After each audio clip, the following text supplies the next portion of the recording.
Les pharisiens avaient entendu dire que Jésus baptisait plus de disciples que Jean. En fait, Jésus lui-même n'a jamais baptisé qui que ce soit, c'était ses disciples qui le faisaient.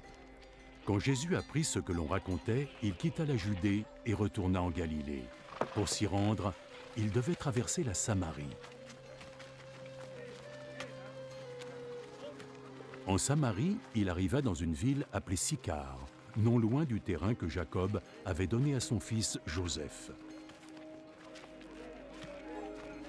Il y avait là le puits de Jacob. Jésus, fatigué par le voyage, s'était assis près du puits. Le soleil était à son zénith.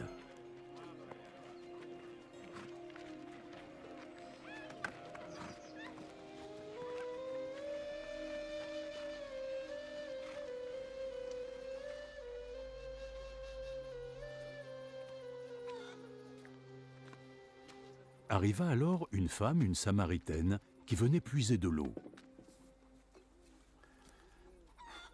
Donne-moi un peu de cette eau.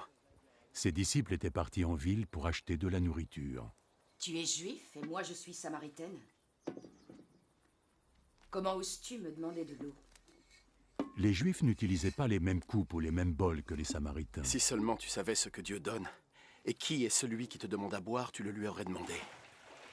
Et il t'aurait donné de l'eau vive. Ah oui, tu n'as pas le moindre seau et le puits est si profond. Où est-ce que tu pourrais trouver cette eau vive dont tu parles? C'est Jacob, notre ancêtre, qui nous a donné ce puits. Lui, ses enfants et ses bêtes, tous ont bu de cette eau. Tu ne prétends pas être plus grand que Jacob, n'est-ce pas? Quiconque boira de cette eau aura de nouveau soif. Mais celui qui boira l'eau que je lui donnerai n'aura plus jamais soif. L'eau que je leur donnerai deviendra en eux une source, d'où jaillira l'eau vive, et leur offrira la vie éternelle. Et donc, si tu me donnes de cette eau, je n'aurai plus jamais soif alors, et je n'aurai plus à venir ici pour puiser de l'eau. Va, appelle ton mari et reviens. Je n'ai pas de mari. Tu as raison de dire que tu n'as pas de mari.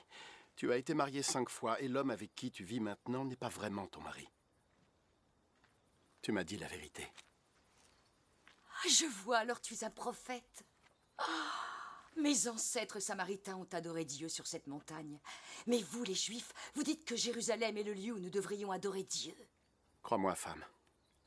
Le temps viendra où les gens n'auront plus à aller adorer le Père sur cette montagne ou à Jérusalem. Vous, Samaritains, connaissez mal celui que vous adorez. Nous, les Juifs, nous connaissons notre Dieu parce que nous savons que le salut vient des Juifs. Mais le temps vient. Et il est déjà là. Guidé par la puissance de l'Esprit de Dieu, les hommes adoreront le Père tel qu'il est vraiment, lui offrant la véritable adoration qu'il demande. Dieu est esprit, et c'est seulement par la puissance de son esprit que ceux qui l'adorent atteindront sa vérité. Je sais que le Messie va venir. Et quand enfin il sera là, il nous expliquera tout ça. Je le suis. Je le suis, moi qui te parle.